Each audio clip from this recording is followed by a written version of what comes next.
That means we're ready to do this stuff. We're on page 90, exercise 2.4.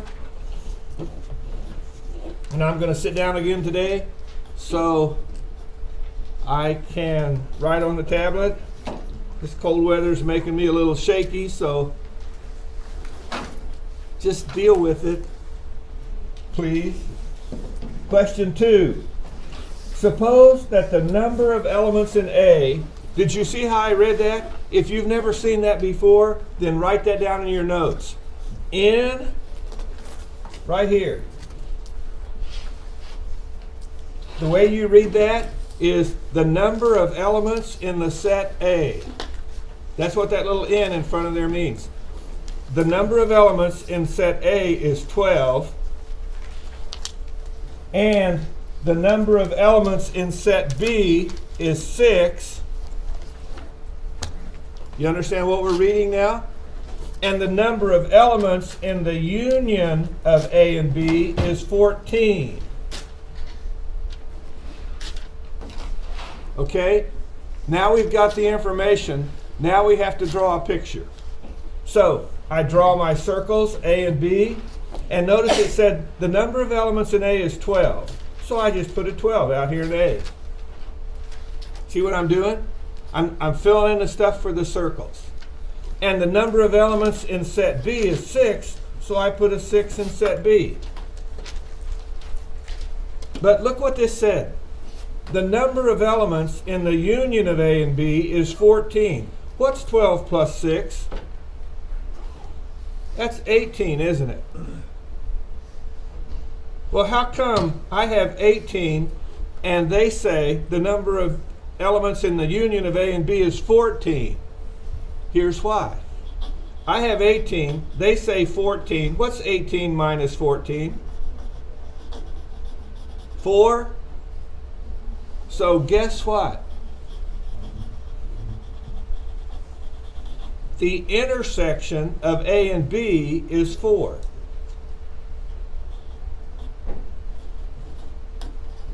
Now watch what that just did to my picture. A has 12, and I put 4 here, so all of a sudden I changed A to having 16. No, A doesn't have 16.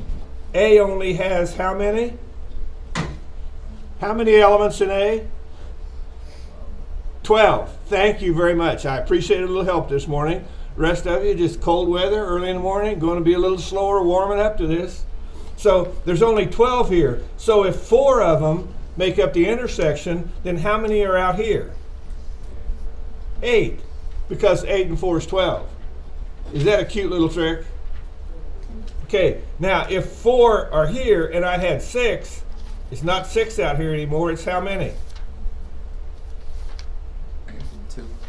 Thank you. I was hoping I could ask a math question and somebody could actually do it this morning. The mind's working. Good. So there's 2 out here. Now watch what happens. Now, what's 8 plus 4 plus 2? There's the 14. You follow me? Now I've got my picture right. I mean, I drew the picture based on what they gave me, but then I had to make an adjustment because of the additional information. And this is probably the easiest way. You go from this information to drawing a picture to answering the question. Have you figured out? You have to draw a Venn diagram to answer the question. Oh, what is the question? Oh, there's the question. Find the number of elements in A intersect B. What's the number of elements in A intersect B? 4. 4. Everybody follow that one? Well, then if you do, let's do one of yours. It always helps early in the morning to help you with your homework. Now, let's see if we can do this. But let's do it together. This is no more demonstration time. This is, let's work this one together. The number of elements in A is 15. So what do I write here? 15. Everybody see that? The number of elements in B is 20. So I put 20 over here. But look what it says here. Someone read what that says. Come on, I want to hear it. Number of elements in A intersect B. Fantastic. The number of elements in A intersect B is 5, so that means I put 5 right here. Well, that just changed 15, didn't it? Because if A has 15 in it and 5 are in the intersection, how many are out here? Everybody see that? I've got 10 out here. And if I had 20 over here and 5 are the intersection, how many are left out here? 15. Everybody follow what's going on? Now I can answer the question. What's the question? Find the number of elements in A union B.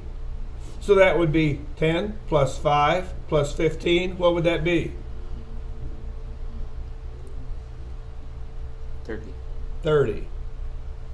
Everybody follow what we did? Now, on page 85 in the book, for those of you who love formulas, it gives a formula for finding this answer. It says the number of elements in A. How many elements in A? 10.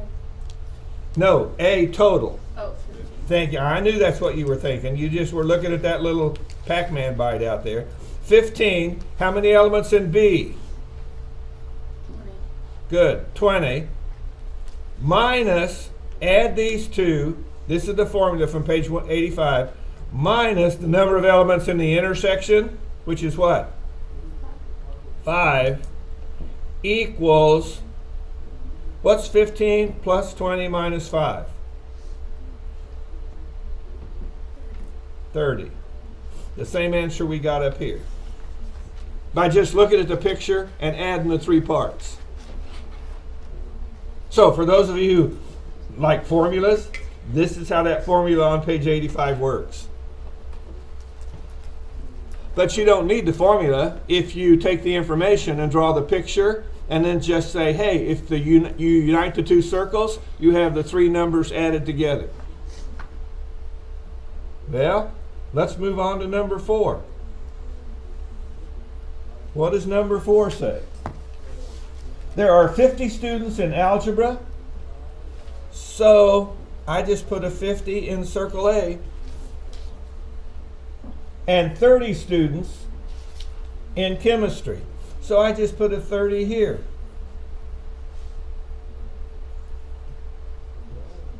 Oh no, that's up here, I'm sorry.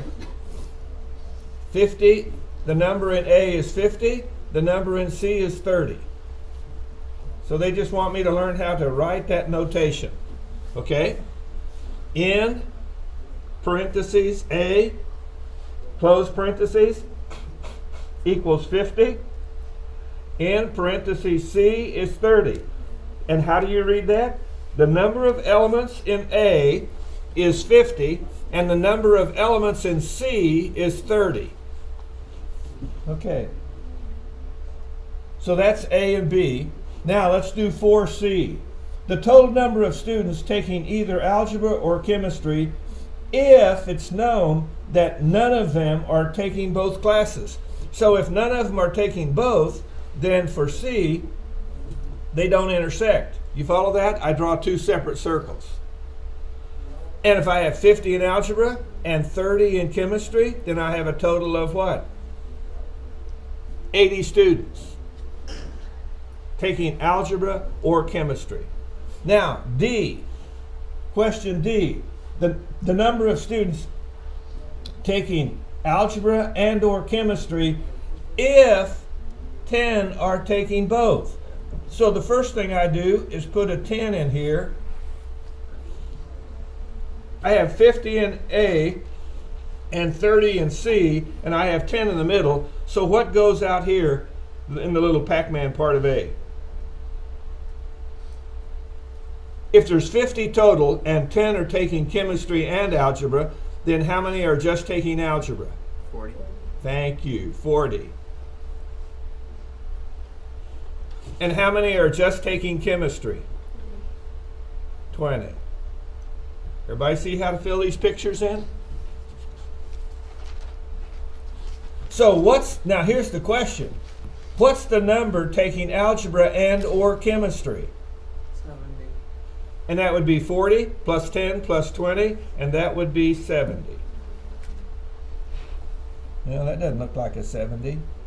Fix it. Okay, I'm holding my hand twice. Chipping too much ice this morning. Rattled my nervous system.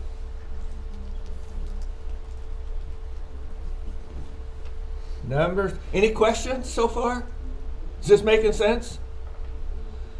Oh, those heads going up and down. Yes, it makes sense. Just warm my heart.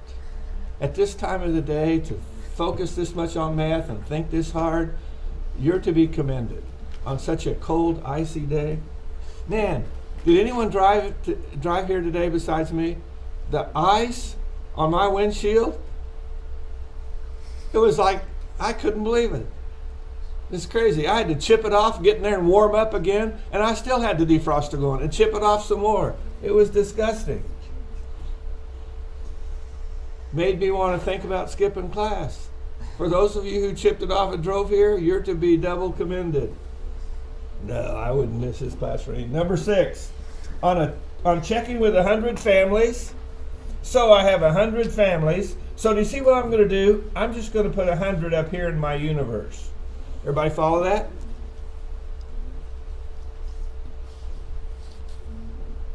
See, I'm going from all these words on page 90 for number 6. I'm going from these words to a picture. That's the way you work these problems. You got to draw these pictures. It was found that 83 subscribed to time. So here's T. So I have, now I'll go ahead and put 83 in here, but you know I'm probably going to change it, don't you? From what we've been doing so far. I've got 83 taking time, and I have 40 taking Newsweek. But what's the next bit of information they give me? 30 are taking both. So I put 30.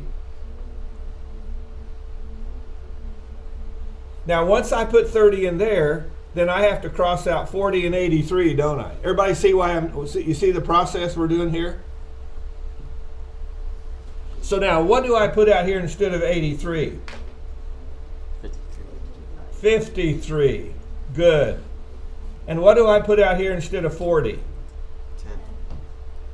10. Excellent. Now we've got no, we don't. There's 100 people in the universe. What's 53 plus 30 plus 10? 93. That's 93.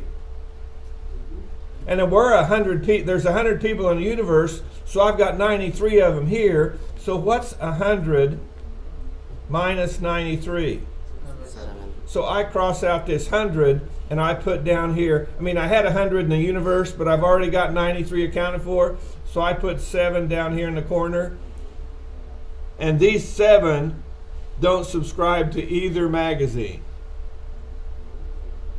Oh, I'll bet that's what they were asking. Sure enough, you see, I have to draw the picture and fill in all the information, and then I have the answer to the question that they were asking. And can you see where there isn't any way you're going to look at that question and figure that out just from looking at those numbers? You have to draw a picture. But a picture is worth 1,000 words.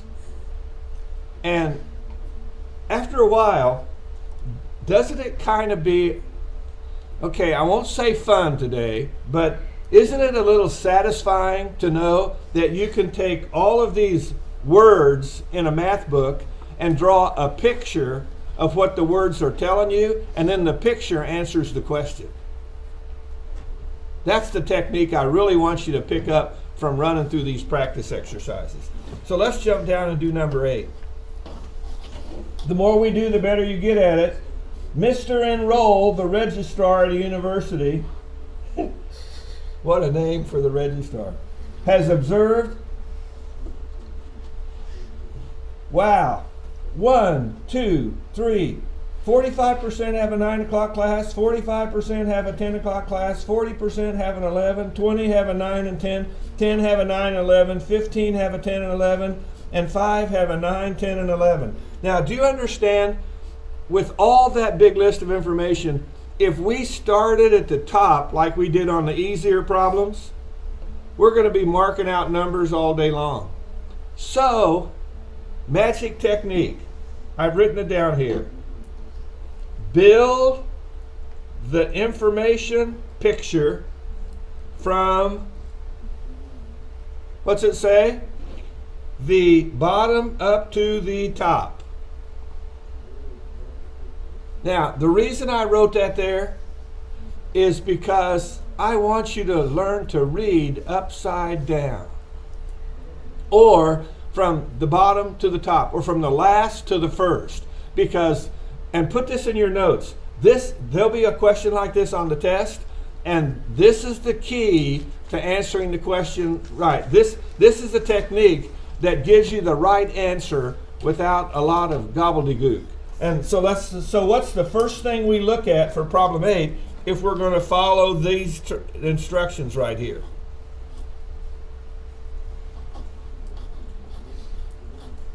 What's the first thing you look at for problem 8? Put your finger at the bottom, and what does it say? 5% have a 9. 9 a.m. 10.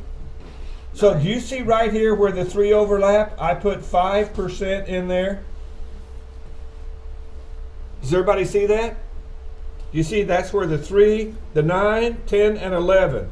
5% have a 9, 10, and 11 o'clock class. You with me? Okay, now we move up one line. What's the line right above that one saying? Someone just read it. 15% have a 10 and an 11. 15% have a 10 and an 11. So here's 10, here's 11, and how many have a 10 and 11? 15. I already have 5, so how many go out here?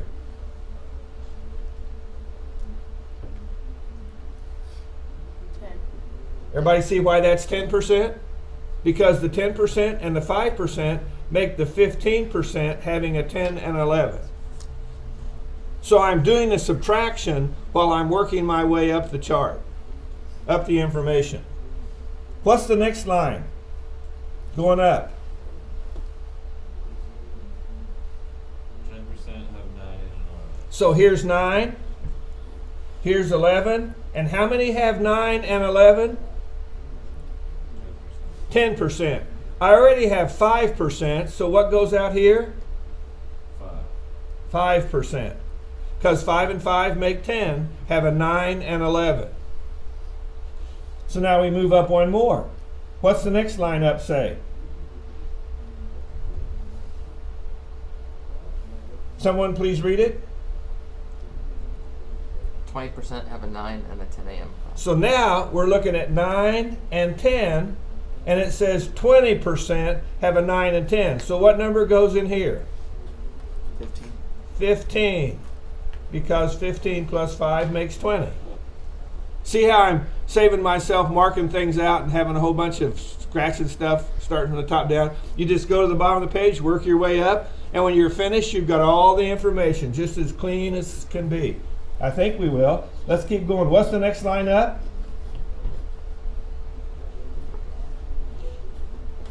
Now we're looking at 11. How many have an 11 o'clock class? 40%.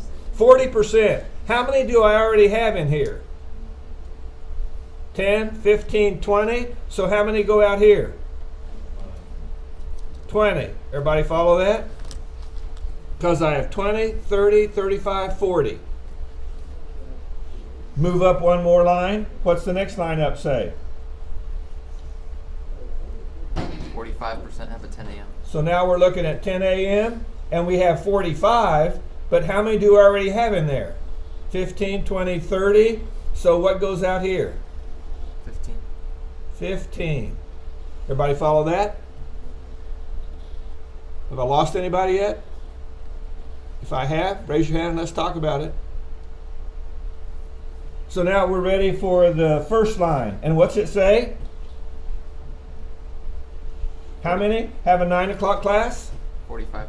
Now, if you want to put 45 in there, I guess you could, but 45 would be 15, 20, 25 minus 25. That would leave me with what?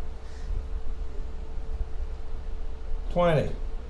Everybody see what I'm doing? I mean, if you need to write it down on paper to do it, you can't do it in your head. But you see, if I would have started out with 45 and then worked my way around, I would have all these markouts and it just would get too messy. So you can just clean it up by working from the bottom up.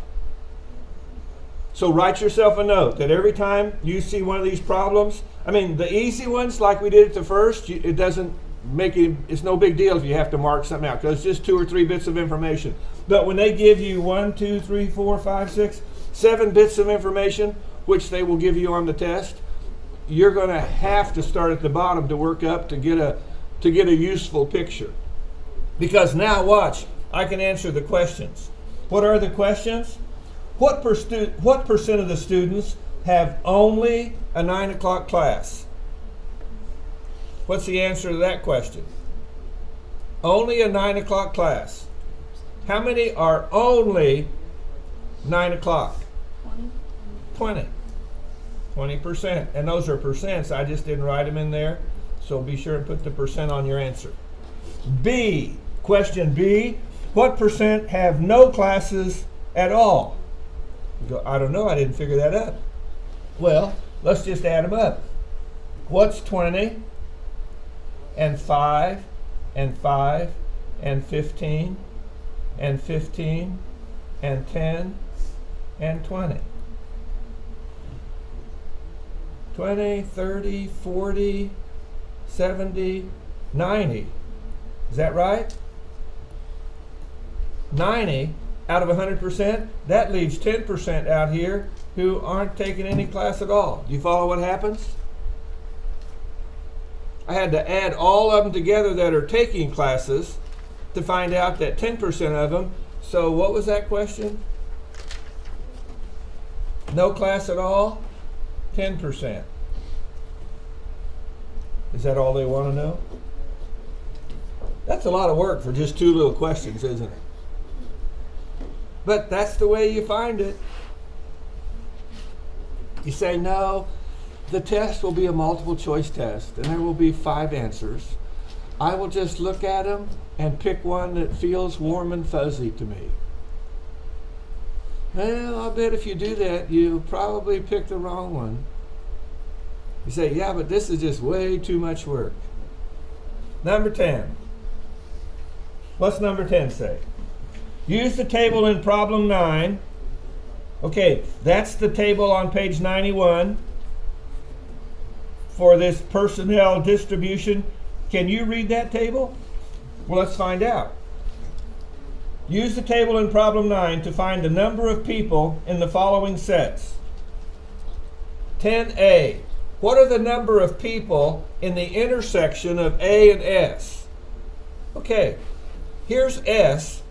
I copied S from the table. See S, sales, 8840000. 8840000. See what I did? Then it says, what? A intersect S. A is across the top. It's one of the departments. And so I looked at A, and I'm going, A is 1, 11, 8, 5, and 3. Now, where do A and S intersect? Right there. Agreed? So what's the number of elements in A intersect S? 8. Does everyone see how to use that picture on page 91 to answer the questions for problem 10? So let's try B. What's the union of S and P? Okay, where's S? 8840000. 8840, and I didn't put the zeros in there because we're looking at the number of people in those departments, so the zeros don't count. And what's the other one? P.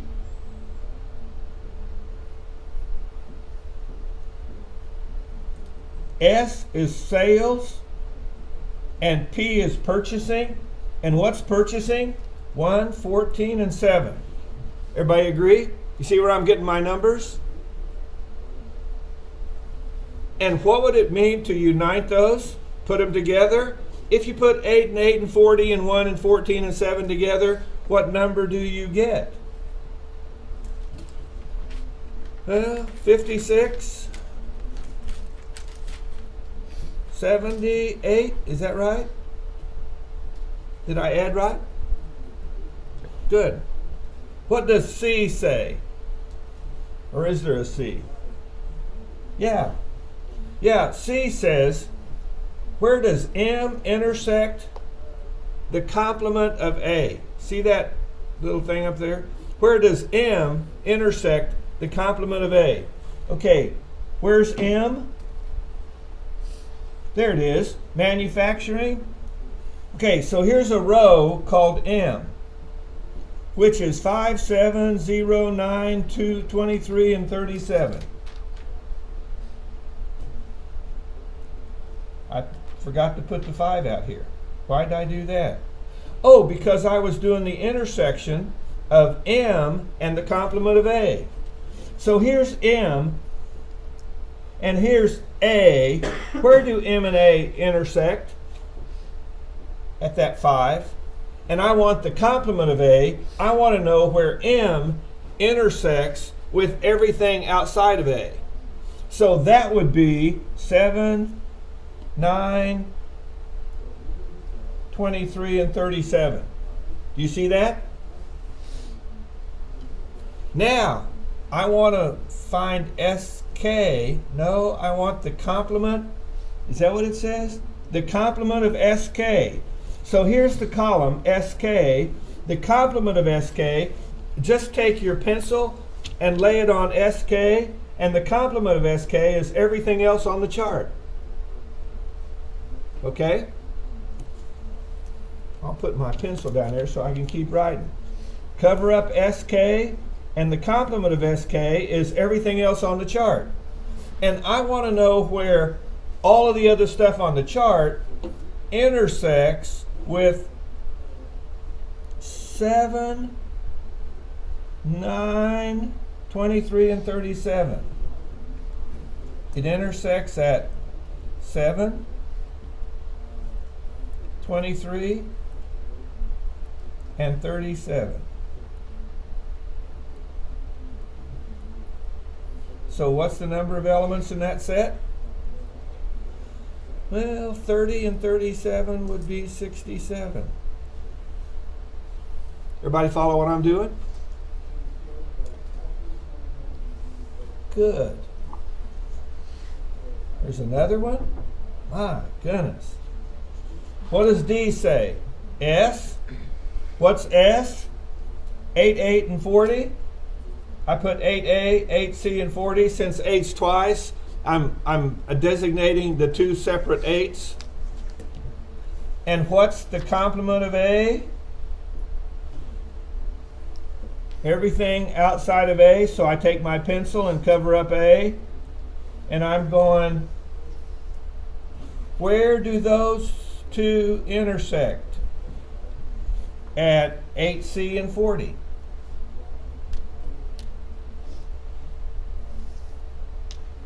And where does that intersect with the complement of C? So I've got 8C and 40, and then I slide it over to the complement of C, and where do those two intersect? At 40. Everybody follow that? I mean, the intersection, the complement of C and S would be 8A and 40. But where do these two intersect? This is 8C, this is 8A. Those are two different 8s, so 40 is the intersection. So what's the number of elements in this whole big thing here? 40.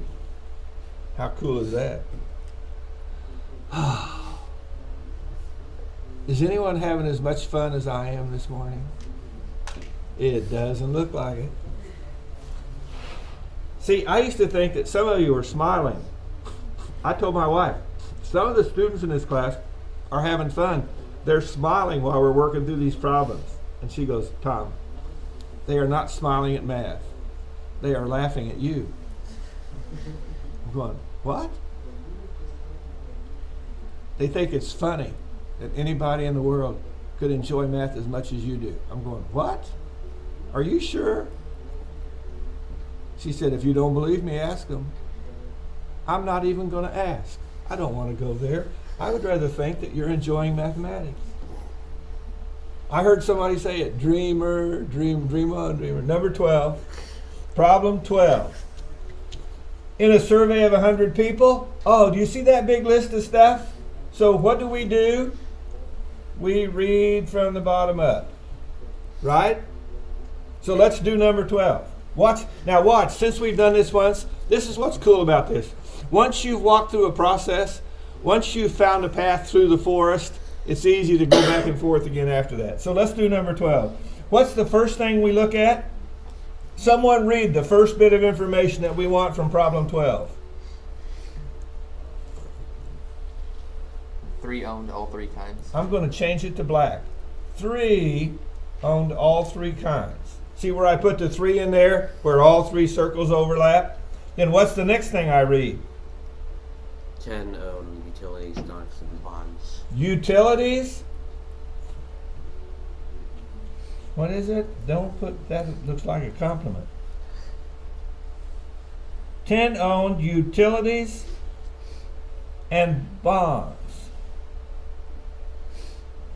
So that's utilities. Maybe I better change back to 8. Back to red again. Put 3 in here.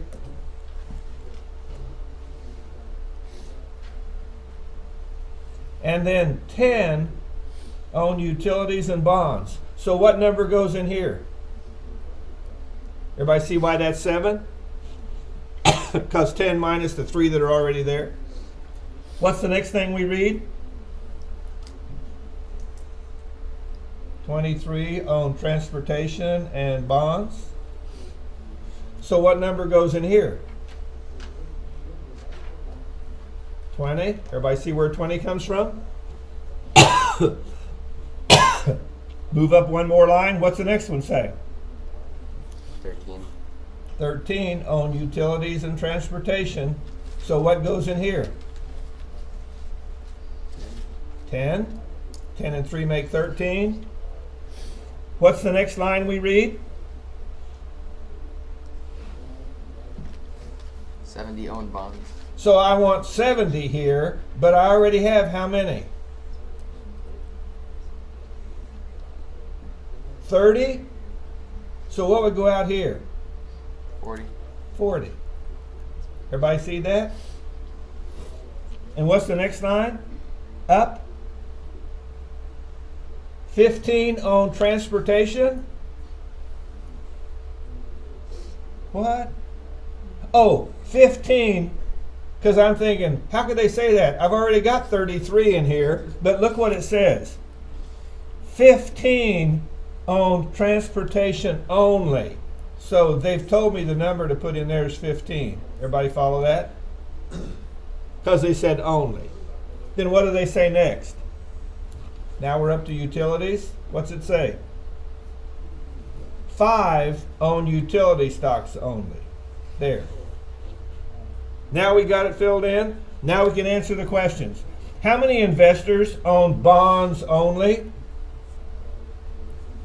40. 40. So this is 40. Question B, how many investors owned utilities and or transportation?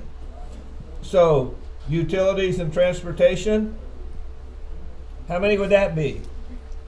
5 and 7 and 3 and 10 and 20 and 15.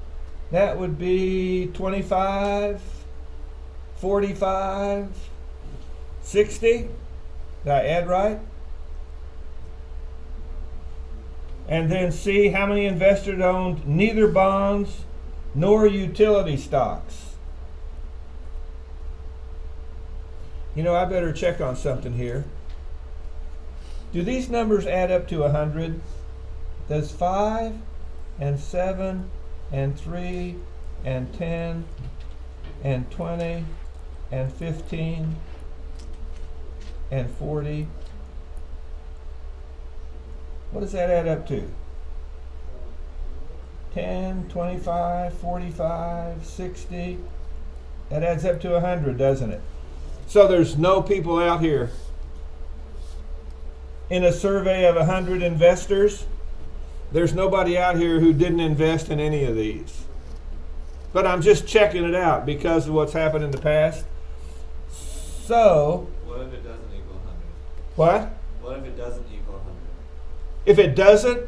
then like if that would have been 90, then I would be put 10% of the investors out here in the universe who don't invest in utilities, transportation, or bonds. They invest in General Motors or some Sears, or boy, that would be a bad one, wouldn't it? Sears or something like that. Okay, but since it's 100%, I don't have to put anything out there. That's an excellent question. Thank you for speaking up and asking that. Okay, so now what did C ask? How many investors owned neither bonds nor utility stocks? So that means I cover up the union of bonds and utility stocks, and what's left? The 15 out there who only have transportation. Okay? Move on up to question 16. Is this getting easier the more of you work? Number 16. In a survey of 900 workers,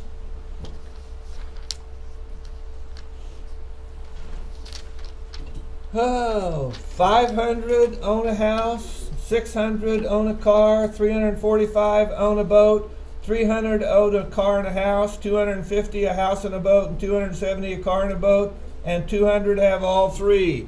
Where do I start with this problem?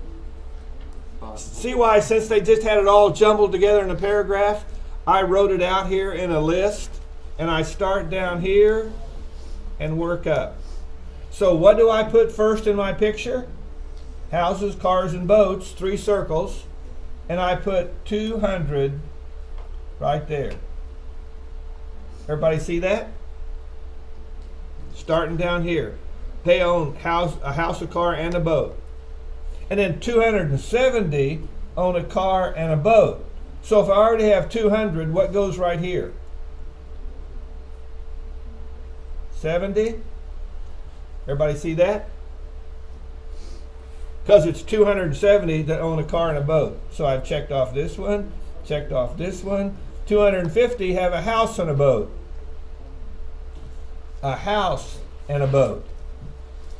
250, so I've got 50 out here who have a house and a boat and no car.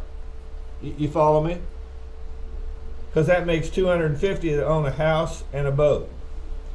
Got that one done. 300 own a car and a house.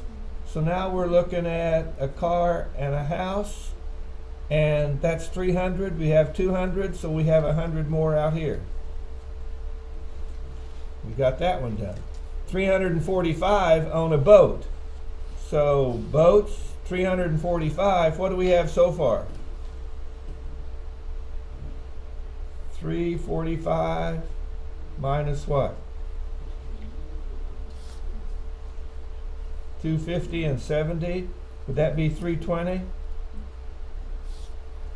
What would that leave? 25 out here. And 600 own a car. So I've got 600 minus what? 370. What does that leave me with?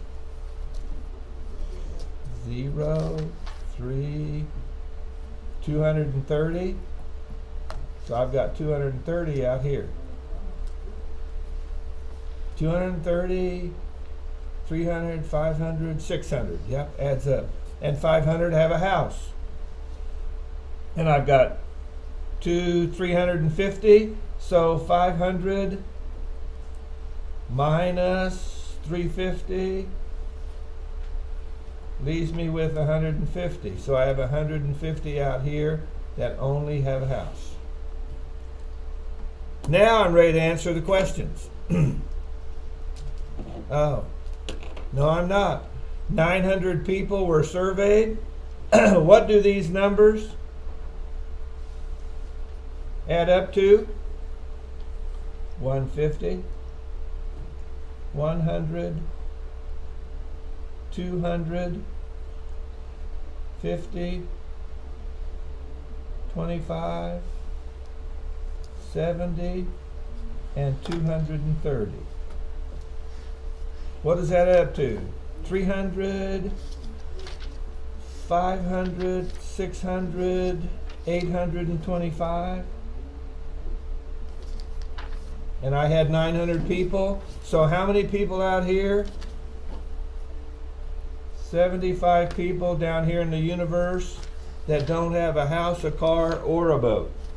Everybody follow what's going on? Now I'm ready to answer the questions. A, 16, where'd it go? A, how many of the workers did not own any of these? 75. How many of them owned only 2? That would be 50 and 70 and 100. You see that? The ones that only own 2 items. So what's 50, 70, and 100? 220. Problem 22.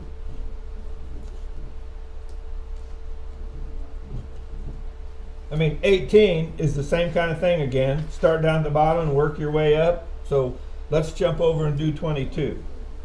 Referring to the diagram for problem 21, find the number of elements in the union of A and C. There's picture 21. I drew a picture of it here on the screen, on the tablet. 70, 50, and 30. So if you put A and C together, what do you have? 70 plus 50 plus 30, 150 people. Or whatever that is. Students, 150 students. Everybody see that? Or you can use that formula if you like formulas. 26. Aren't you supposed to? What? Aren't you supposed to subtract the intersection when you add them? Okay, this was union, right? Right. What if it would have said, what's the number of elements in the intersection? No, because it said before when you find the union, you add them together and then subtract the intersection. Okay, so yeah, if we're using the formula, so that means we would go 70 plus 50 plus, no we wouldn't. How many in A? 70 and 50 add up to what? 120? Everybody see that? Plus 80. The number in C, 50 and 30, minus the intersection, 50. Does that come out to be 150? Yeah. Okay, that's what that formula is talking about. Good question. Number 26. What's 26 say? Who asked you to do that, tablet? A number of people were interviewed to find out who buys product A, B, and C regularly. The results are shown in the diagram. So they've already filled in the picture for us. Well, that was nice of them. So now we just have to look at the questions. Wouldn't that be nice if they did that on the test? They won't. You have to build the picture. But since they give us the picture, how many people buy product A? That would be product A would be all these people. So what would that be? 17. What's the second question? How many people buy product A but not B? They buy product A, but they don't buy this product here. What would that be? 5 and 7? 12. How many people buy product B or C? B or C. Can I erase all these little, cool. B or C, that would be all of this.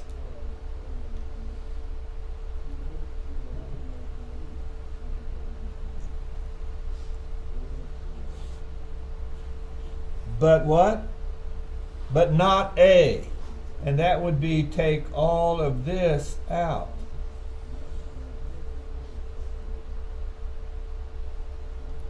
Everybody follow that? So what would be the answer to that one? 15, 10, and 23. What's that add up to? 25, 48. If you do the math wrong, you'd be in trouble. What's D say? How many do not buy product C? So let's erase this one. Cool. This one and this one. Oh no, there went my other one.